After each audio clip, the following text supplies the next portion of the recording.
welcome back to my channel.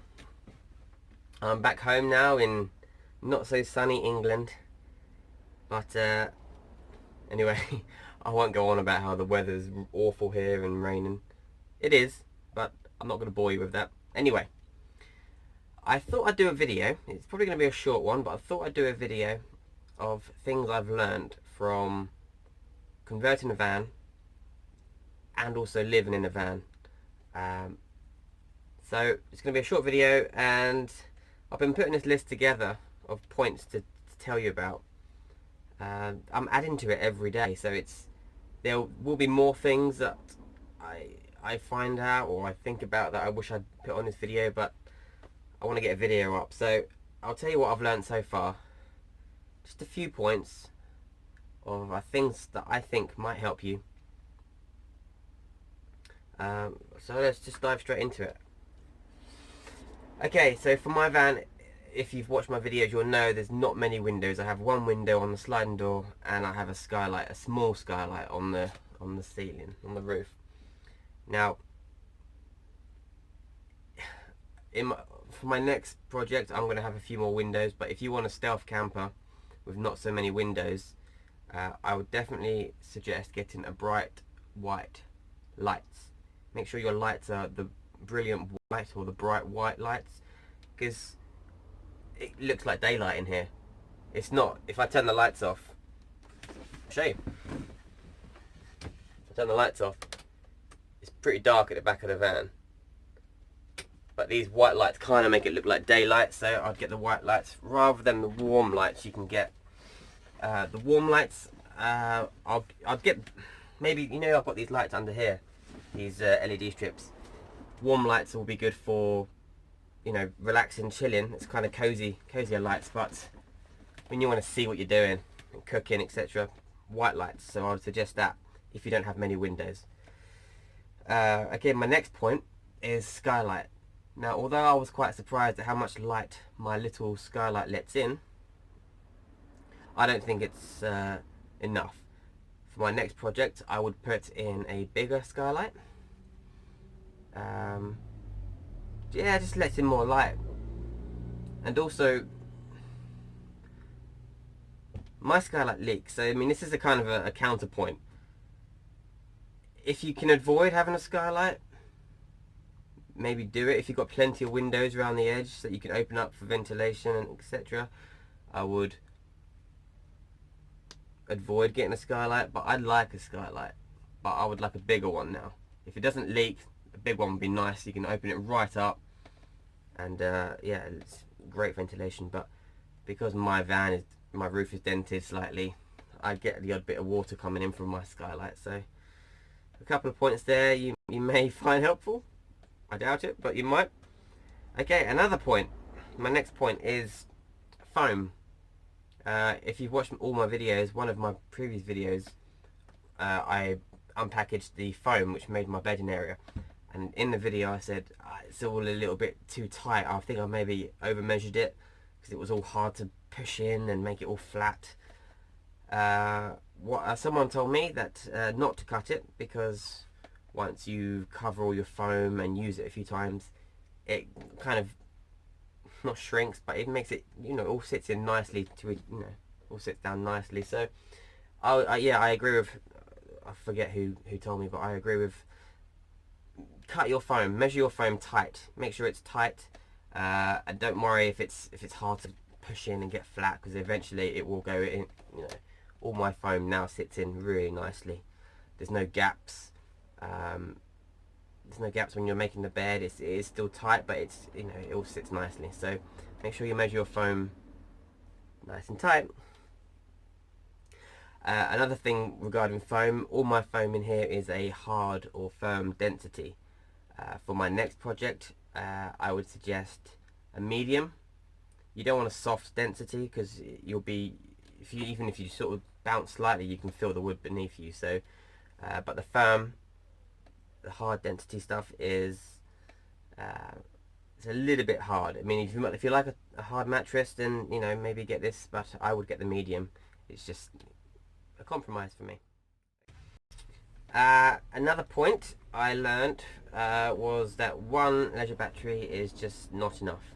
I had one 110 amp hour leisure battery, which is fine if you're only powering lights, but if you've got a fridge that runs off of 12 volt like I have, I've got an electric cool box, leaving, you can maybe possibly you can do one night, leaving it on all night, maybe one night, maybe two, but yeah, any longer than that you need, that's without driving. If you're driving, obviously your battery's charging up, but if you're just stationary or static for a couple of nights, one leisure battery is not enough for anything other than lights. So I would recommend getting two or maybe even three. My next build I'll use probably three 200 amp hour batteries, just to give you that, just to give you that extra. So yeah, one battery is not enough. Okay, another thing I would suggest is I have a huge 400 litre water tank, mainly because I used it for my work, for my pressure washing. I need a lot of water, so trying to use the big tank to feed your sink, it's obviously you don't need it. And also it's not drinking water, whereas if you had a small receptacle, 20 litre can, if you had a 20 litre container for water, you can use drinking water, and it's just easier to fill, and you don't need to carry so much, and the weight isn't that great. So yeah, I would say that 20 litres of drinking water is all you need underneath your sink. Just a 20 litre water container and a 20 litre container for wastage water. That's what I'll do for my next van. What's my next point?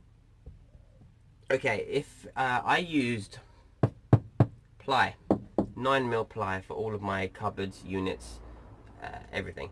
And it wasn't until just before I went away I bought some corner protectors. I don't know if you can see that on some of the corners here. I've got plastic corner protectors.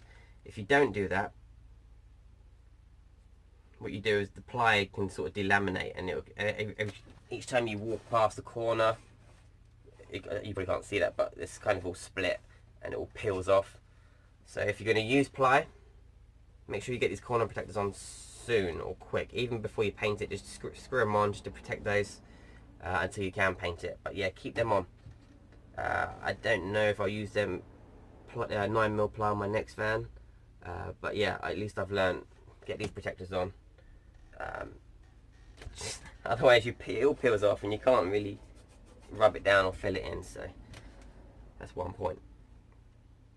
My next point is magnetic catches. I have magnetic catches on all my cupboards. I was hesitant to use them because I had advice saying that when you're driving around, all your cupboards can fly open, etc. However, I've been very impressed with these magnetic catches from B&Q. My cupboard has not flown open at all at any time. It's only got one catch on it, even though it's quite a big door. But fine, it was fine for me. The other magnetic catches I've got are just up there, so they open from the top anyway, so they're not an issue. But it was mainly this cupboard. Magnetic catches have been fine for me. I'm not saying they will work fine for you, but who knows? I liked. Okay, right now I'm going to read out a list of things I learnt on my trip. Obviously I was in the van for 3 weeks. These things I wish I'd had or I'd learned, okay? So number one, never miss an opportunity to use a proper toilet. If you're passing the service station or a leisure centre, and you think you might need to go, because it's it's far easier. Often our toilets would all get full up. I know this is disgusting, but it happens. Okay, if you're going to get into van life, this happens. Your toilets get full, and then you can't use the toilet because there's nowhere to empty it, and then you end up driving around at night because you're busting. So yeah, where possible, use toilets. If you're pulling up to a campsite or there's no toilet somewhere where you're going to be staying, just go for a quick drive, do your business. Okay, another point garden toilets is the cheap porta potties, the cheap toilets like I've got, they can leak. I was driving along one day and then all of a sudden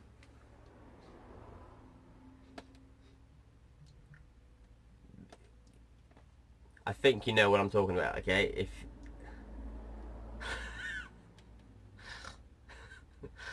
it wasn't nice, man. It was not nice. Okay, so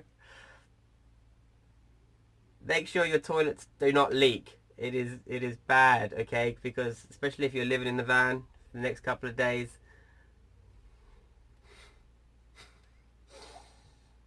I'm embarrassing myself telling you this stuff, but this is stuff that van life users, I'm sure, need to know or should know or already do know. So make sure your toilets don't leak. It's bad. Alright. Next point. On this trip, I was with my family, and my stepdad's camper has a solar panel. We fitted that before we went on the trip, and it's like a 160 watt solar panel, and it basically powers his fridge. He's got a 3-way fridge, and it's on all the time. His fridge is on all the time now, and the solar brings in enough power to just power that. And that's definitely something I need to do, because making your fridge rely entirely on leisure batteries, it doesn't work. I mean, your batteries die down, and if you're static for a while, your batteries die. So solar is such a good idea, and I will definitely be doing that on my next camper. Which brings me to 3-way fridge. I would love to get a 3-way fridge for the next van, rather than my electric cool box. 3-way fridge, a fridge that works on solar, 12 volt or 240 volt. It's just the best of every world. They're quite expensive though, so I mean, if you can find one second hand out of a caravan or something, try that. But they're quite expensive, but they're worth it. Okay, another thing, carry spares with you, like switches, wiring. Make sure you've got tools with you. My tap broke on my SPEV sink. Inside the tap, it's a built-in switch, so inside it clicks, and then you can control the power. So click, and then you got power and slower power. You know, the clicking stopped. So I had to wire in a secondary switch. So luckily I had all wiring tools and switches, so I could, still carry on with my holiday without being affected by the broken tap. Incidentally, Clear Cut Conversions are who I bought the sink off, the SMEV unit, and I've had issues. Well, they've been very helpful. They're going to send me a new tap. I'm sending the tap off, and they're going to send me a new tap once they have a look at it. They're very good. I would definitely recommend Clear Cut Conversions. They're on eBay. Okay, and next point, food. Now, we planned meals during the day, what we're going to have for dinner, etc. But sometimes you get somewhere and you can't be bothered to go to a shop. My point is, just always have some food in the van. Tinned food is what I had. So you've always got something, even if you break down, or if you just can't bother to go to a shop, carry food like tinned food or snacks or something. Right, which brings me to my last point. As I've mentioned, there will be loads more that I'll think of after I've filmed this, but the point I'm going to bring out now. Charge your phone all the time. Charge your cameras, your laptops, whatever devices you've got. Have them on charge all the time. When you're driving, I mean not like necessarily during the night, but charging phones on 12 volt just takes a long time. Charging devices, it can just take a long time to charge them up. So I learned to have my phone on charge everywhere I went, just so I've always got power. And that is my list done. That is my list of things that I've learnt about building a van or travelling a van. I hope they're helpful to you. Just want to say that I'm blown away by the amount of subscribers I'm getting and comments, really nice comments from you all, and I really appreciate that. It's really nice. It really makes a difference, and it helps you, motivates you to do more. Okay, this will be the end of this video. Except I have a shocking announcement. I'm selling my van. Yeah, I'm selling it. I know it's not quite finished. It's nearly finished, but I have so many ideas and things I've learned. So many ideas for another van, and I don't want to take it all down and dismantle it, and so I'm going to sell it, and I'm going to buy another van. I'm sorry if, people wanted to see me finish the van, and I wanted to finish the van, but I'm so excited about getting another one and starting from scratch and applying all the things I've learned and just making such an even nicer van. So I'm going to be selling my van, which is really sad because I've put a lot of time into it. Yeah. So it's the end of the video. I appreciate you watching. I really appreciate everybody's watching and all your comments. So please, subscribe, share. I'll see you very soon. I don't know what the next video is going to be. I'm still going to be working on the van until it sells, but I don't know what's going to happen. But rest assured, I will put the whole secondary van conversion on YouTube as well. So I hope you all stay with me. Bear with me. I'll see you very soon.